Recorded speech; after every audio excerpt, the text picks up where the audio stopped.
Gracias, Óscar, por la invitación, a todos los que habéis hecho posible esto. Yo, cuando me decía, bueno, voy a hacer, si me dejáis, lo mismo que he visto hacer. Monse me has dado una buena idea, que es quitarme la mascarilla ya que tenemos cierta distancia, ¿no? Yo me preguntaba qué podía compartir hoy con vosotros, ¿no? Teniendo en cuenta, pues, el tema interesante, ¿no? que habéis planteado y que ha ido desarrollando y dando contenido a la Bienal este año. Óscar me ha dado mucha libertad, ¿no? Yo no voy a decir nada estrictamente nuevo. No voy a decir nada estrictamente nuevo. Voy a contaros cosas que son sabidas, ¿no? Yo digo, en media hora, porque hablar media hora, prepararlo es más difícil que si hablas 2 horas, ¿no? Ya dicen que preparar una charla de media hora lleva varios días. Preparar una charla de 2 o 3 horas, pues puedes hasta improvisar, ¿no? Yo quería contar básicamente 2 cosas, ¿no? Centrándome en el fondo está Castilla y León. Está Castilla y León, que es una región de la España interior. Aquí no hay playa, por decirlo de alguna manera, ¿no? Es una región que tiene sus peculiaridades, lo iremos viendo, ¿no?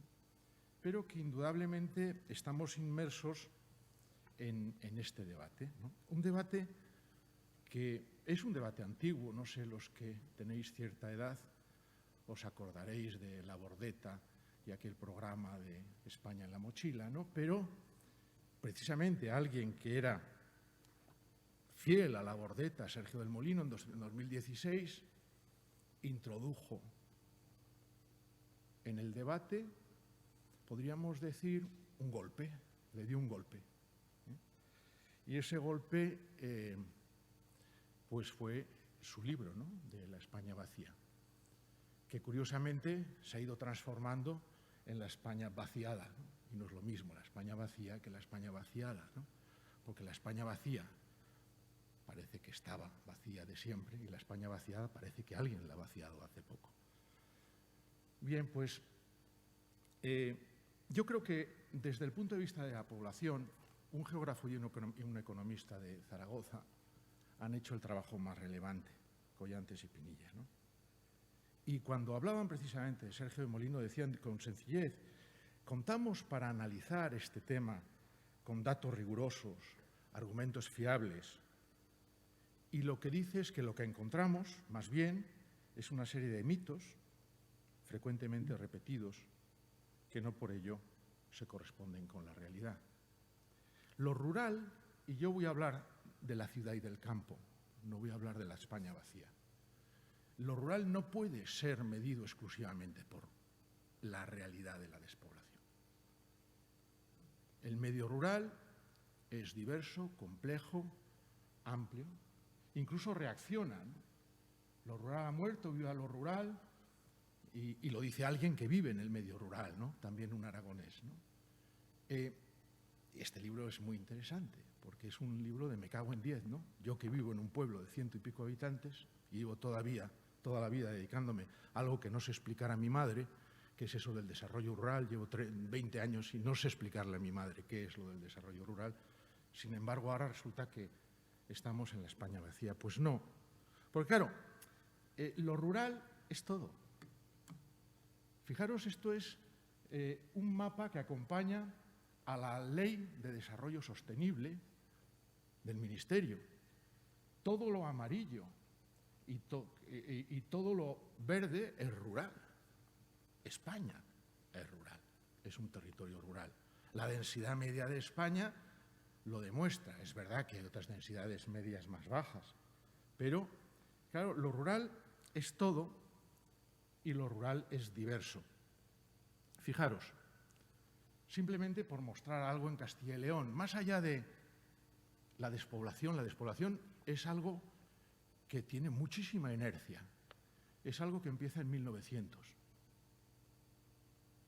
No es algo reciente. Claro, si comparáis simplemente la pirámide de población entre España y Castilla y León, enseguida se ve. Aquí hay más personas mayores y hay menos niños. No solo es que se va a despoblar más, sino que tiene poca capacidad para repoblarse desde dentro.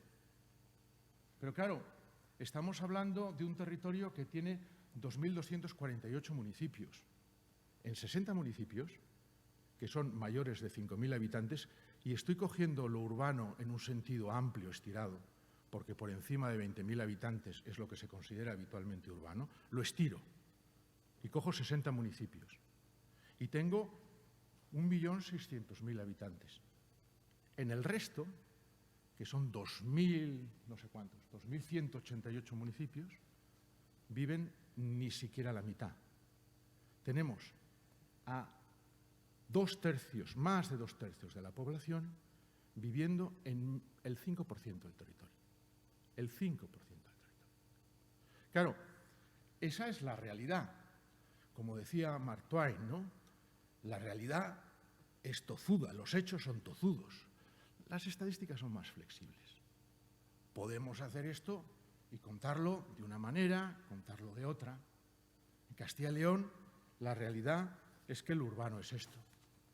Y estamos estirando, fijaros, en torno a los núcleos, estos son unos mapas que hemos estado trabajando. Voy a hablar un poco también al hilo de investigaciones en las que estoy embebido, ¿no? Casi todo tiene que ver con trabajos en los que estamos implicados. Es curioso porque últimamente tenemos bastante índice de éxito, ¿no? Cuando te vinculas al tema del clima, ya lo verificamos en Europa, te dan los proyectos. Cuando te vinculas al tema del medio rural, tenemos proyectos nacionales, proyectos europeos, proyectos regionales. ¿Por qué? Porque es un tema que interesa, ¿no? Interesa. Y como decía un evaluador muy inteligente que nos evaluaba un proyecto, y sobre todo les interesa qué se puede hacer. Decía el evaluador de uno de estos proyectos, ¿qué se puede hacer? Claro, cogemos 25 kilómetros alrededor de cada núcleo, 15 de más de 20.000 habitantes. Claro, ¿qué es lo que queda fuera? Estas son las grandes carreteras y las líneas. ¿Qué es lo que queda fuera? Pues lo rural remoto, lo más difícil. Y esa es la realidad, que el medio rural tiene también muchas caras, que el medio rural va a muchas velocidades, yo diría que al menos a 3 o 4 velocidades.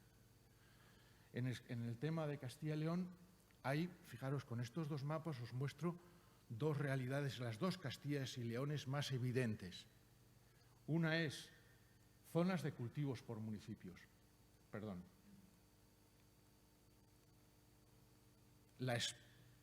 La meseta cultivada son pueblos, muchos, donde hay hasta un 99% del suelo está cultivado.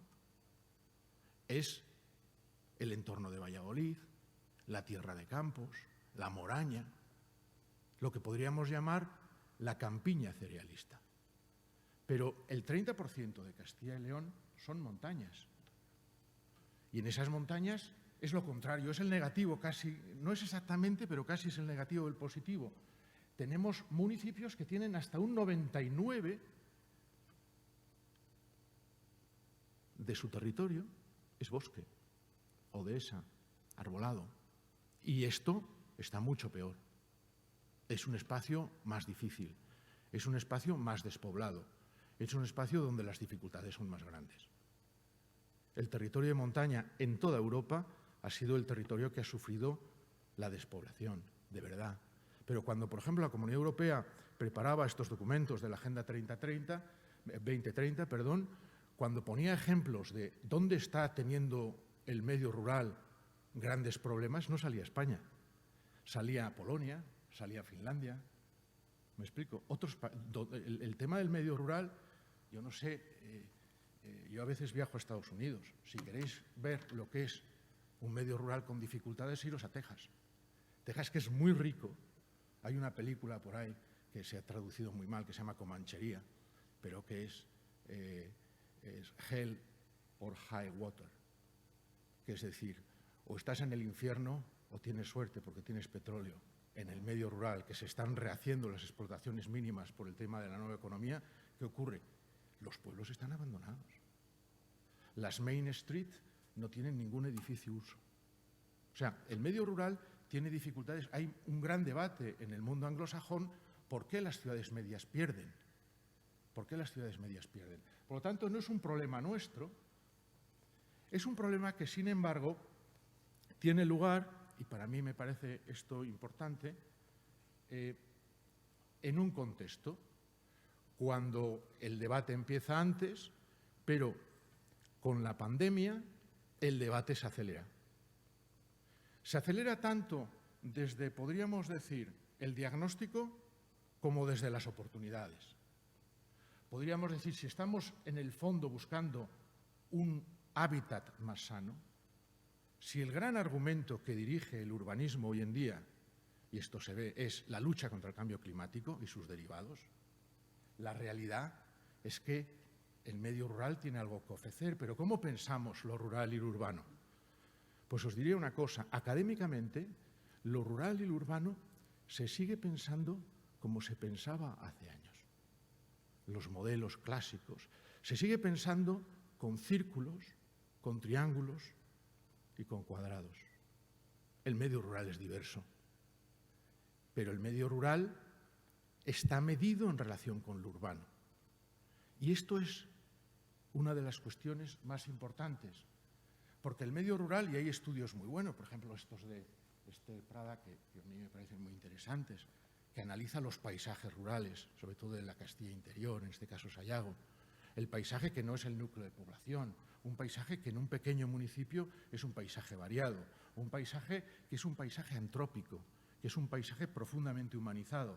Aquí no tenemos naturaleza en sentido estricto, tenemos campos abiertos, tenemos espacios de cortineo, que son viejos espacios de la ganadería, y tenemos dehesas, que también son espacios intermedios entre la agricultura y es un espacio productivo, hoy en día prácticamente desaparecido, en ruinas, ¿no?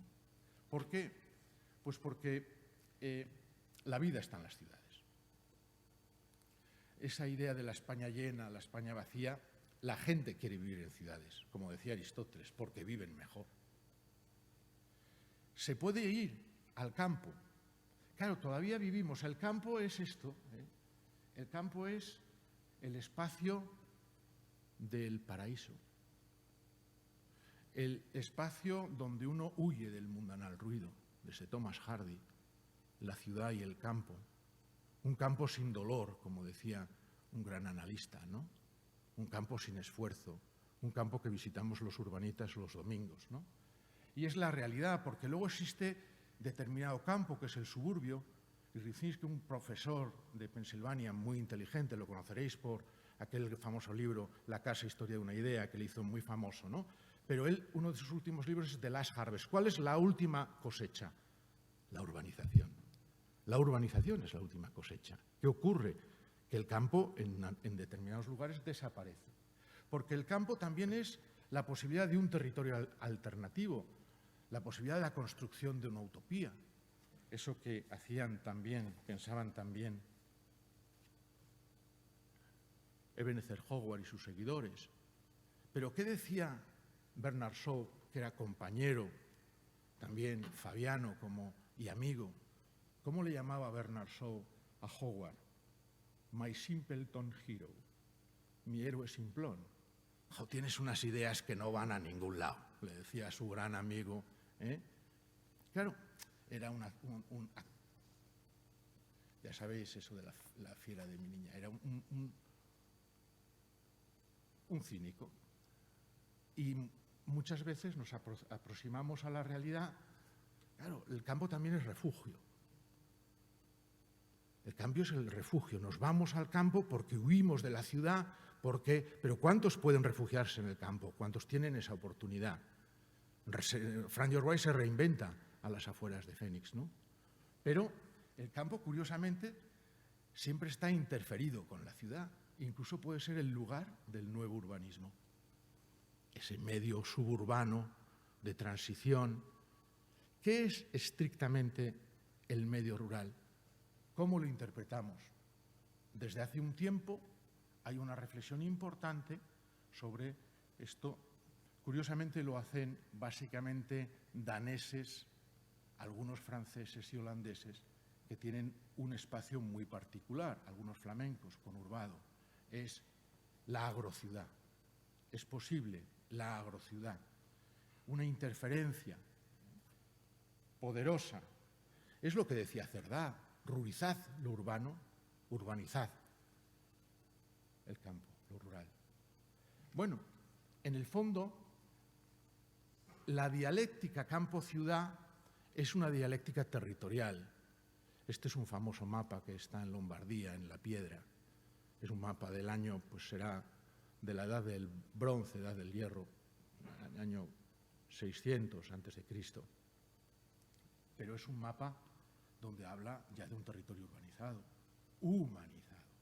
Eso es el territorio, un territorio humanizado, donde hay una vocación de ordenar, esa vocación que tenemos los urbanistas, de ordenar.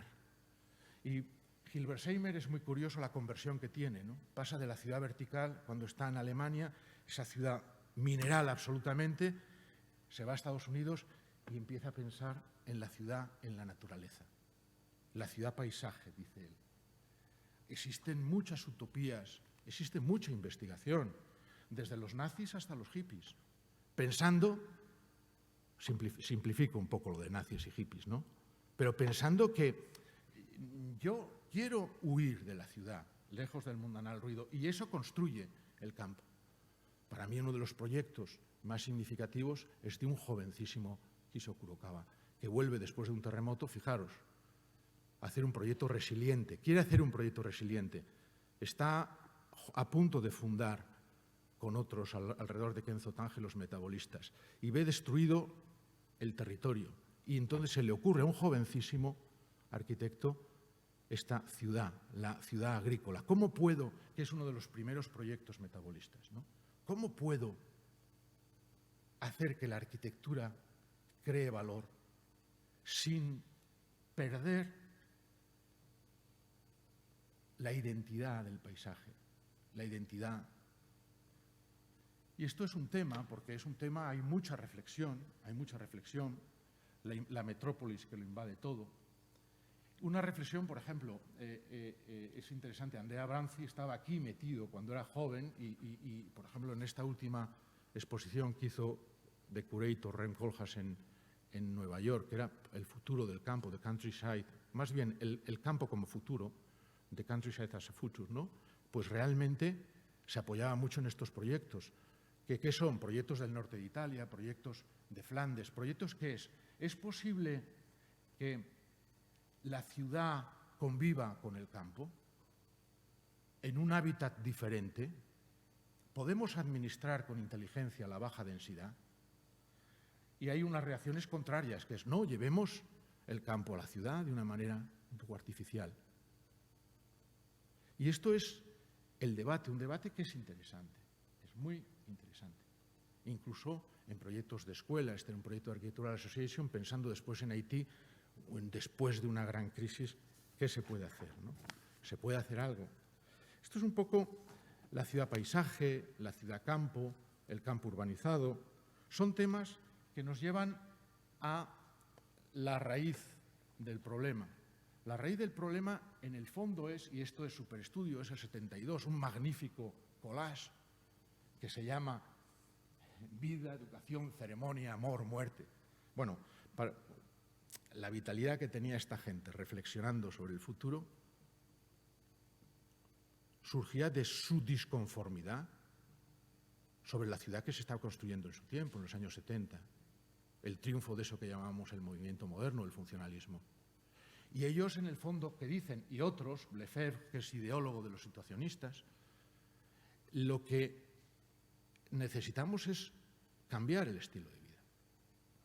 Y el campo tiene futuro, la relación campo-ciudad tiene un futuro diferente si somos capaces de avanzar, evolucionar en los estilos de vida. Y eso no es sencillo.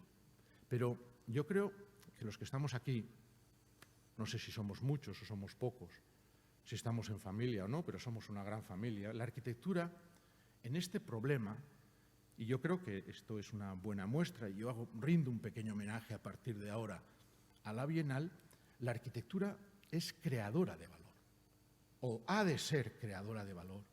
¿Para qué? Para conseguir esa transformación. Una transformación que tiene que ver con la transformación de una sociedad que quiere ser más sana, que quiere ser más resiliente, que quiere ser eso que en las leyes de urbanismo se dice siempre, que busca el equilibrio territorial, ¿no? ¿Qué es eso del equilibrio territorial? Porque la verdad que la arquitectura sabe hacer cosas, ¿no? Pongo algunos ejemplos. Se puede intervenir en el medio rural de una manera inteligente, incluso con proyectos que a veces no se comprenden, ¿verdad, Chema? Un pequeño concurso. Se puede...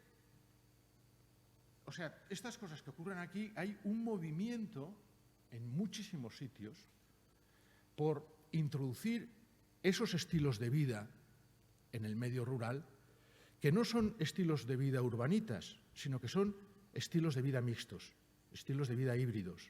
La casa donde tú trabajas, la casa que es tu huerto, la casa que no es solo el jardín, la casa que es muchas cosas, ¿no? La casa es muchas más cosas que la simple casa, pero también se puede introducir en el medio rural podríamos decir, se puede reequipar el medio rural reinterpretando lo que son los equipamientos. En este caso, claro, pues aquí Sana trabaja para unos comunitaristas un poco locos, ¿no?, que hacen su comunidad en la granja. Bien, una granja especial, pero también hay una reflexión importante del reequipamiento de la sociedad, donde estamos pensando en las personas mayores, estamos pensando en la vivienda joven, y dónde tenemos espacio, dónde podemos hacer las cosas bien. ¿Por qué tenemos que estar siempre rehaciendo el centro histórico? Millones de euros empapelando el centro histórico, cuando la ciudad no es el centro histórico. Valladolid, por ejemplo, que ahora se sigue invirtiendo en el centro histórico no es ni el 10% de la ciudad. Y es una ciudad pequeña. Y estoy diciendo el centro histórico en sentido amplio, ¿eh? En sentido amplio. Me estoy yendo a la periferia histórica. Esto también es este concepto de lo rural a través del diseño, que era, yo puedo dejar que las cosas ocurran. Hay más densidad en la imagen de la derecha que en la imagen de la izquierda. Y sin embargo, la imagen de la izquierda destruye el territorio y la imagen de la derecha convive con el territorio. El urbanismo, no, nosotros somos arquitectos, somos una disciplina de la transformación. No podemos decir que todo se pare, pero lo que no podemos hacer es que las cosas se destruyan. Y en este sentido hay una cultura importante. Una cultura y una reflexión interesantísima. O sea, cómo la arquitectura está hoy reflexionando sobre las formas que pueden, interpretando la forma urbana, en mi opinión, estamos en un momento, llevamos un tiempo con un debate importante, pero prácticamente seguimos haciendo lo mismo, calles, rectángulos y manzanas. Pero claro, Cerdá es 1860. ¿Podemos hacer esa estupidez que es una manzana con 4 lados, que 2 lados son sostenibles y 2 insostenibles? Simplemente mirando al sol. Esta es un poco la idea, ¿no? Y para acabar, no sé si tengo 6, 7 minutos más, ¿no? Contaros simplemente, pues esto lo intentamos trasladar tanto como un proyecto de investigación, como luego trabajando con mis alumnos, precisamente porque trabajamos un poco pensando en el tema de la BAU y BAU, perdón, o BO. El asunto es que los alumnos me enseñaron mucho. Y lo primero que me enseñan los alumnos es que es un tema interesante, que les interesa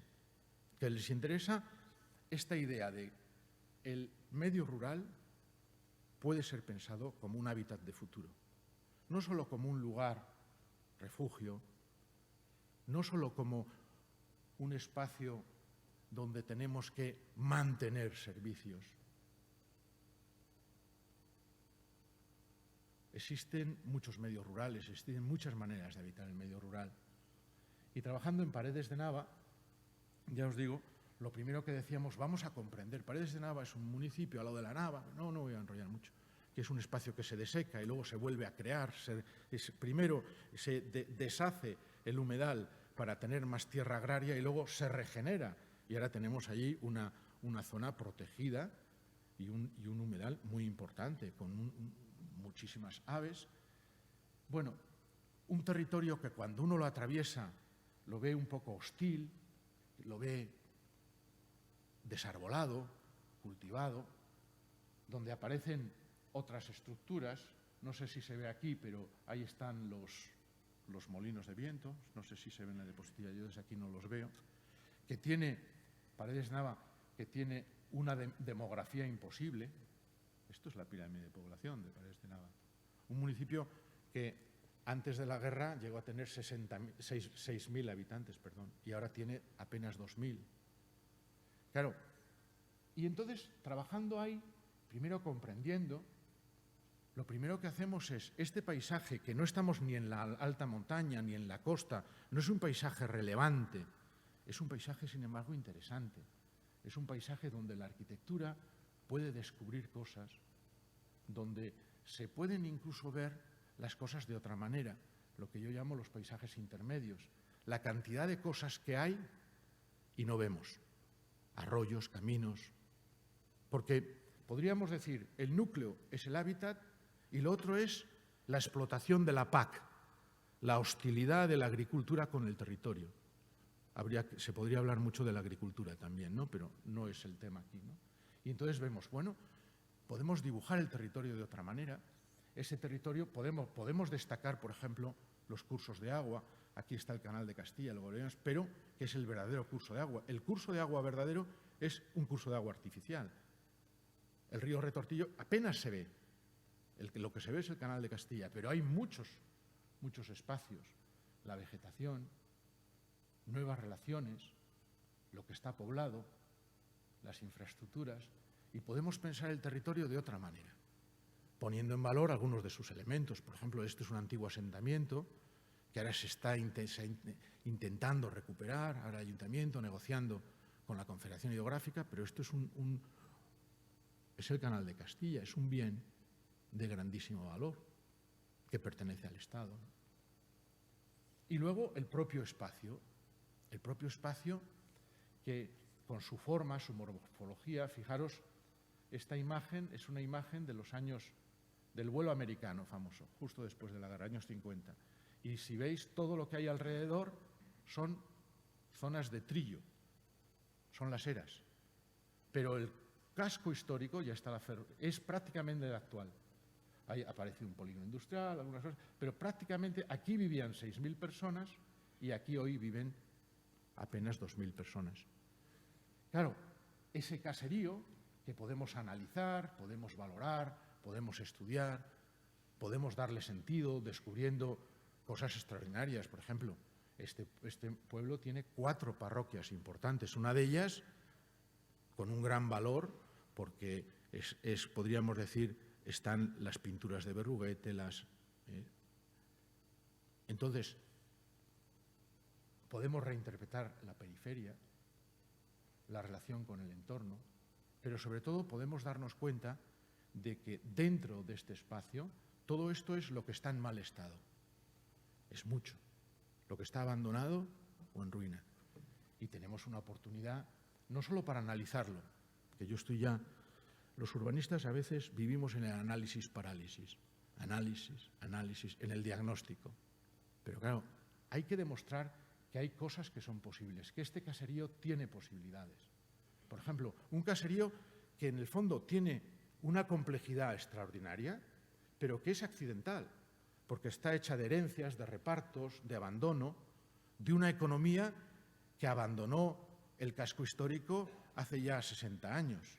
porque era una economía, la agricultura y la ganadería se metían dentro del casco y ya no se meten, permanecen fuera, ¿no?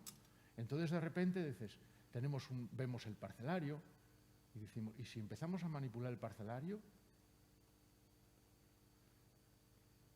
¿Podemos hacer regeneración urbana en los núcleos? La capacidad para acoger residentes que tienen estos municipios es extraordinaria. Lo que pasa es que no se puede trabajar casa a casa, parcela a parcela. Por ejemplo, en el tiempo de la pandemia se han vendido 3 o 4 parcelas, lo digo a madrileños, pero claro, un registrador de la propiedad o gente con recursos. Pero lo interesante es, ¿podemos hacer microproyectos de regeneración urbana en el medio rural? Transformarlo, sin destruirlo, respetando lo que es el propio vacío. Por ejemplo, en este caso,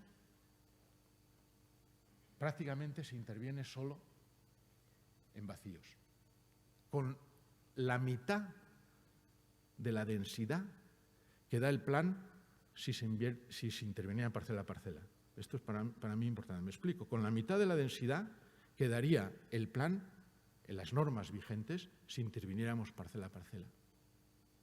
Y claro, y para acabar, esto es algo que se lanza a unos estudiantes de arquitectura, de cuarto de arquitectura, y me asombra cómo los estudiantes son capaces de entender la gran escala, son capaces de descubrir las posibilidades que tiene el caserío y son capaces también de descubrir cómo el paisaje, ese paisaje agrario, rural, puede ser mejorado.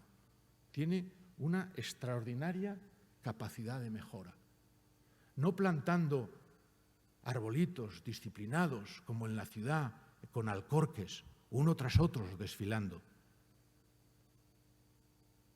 500 o 600 árboles distribuidos por los arroyos cambian el paisaje.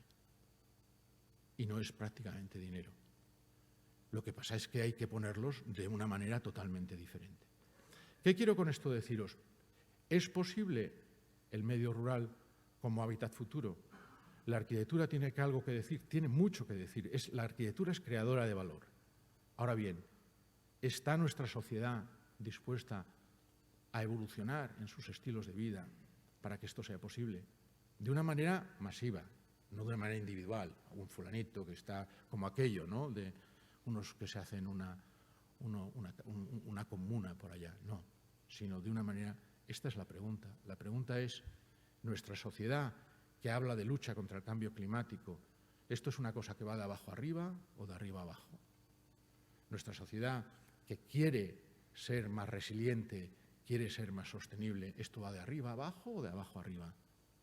Si no se produce este cambio, si no creemos de verdad estas cuestiones que están más o menos en todas las agendas oficiales, la realidad es que el campo no tiene futuro. Y simplemente es mi pequeña conclusión. Gracias.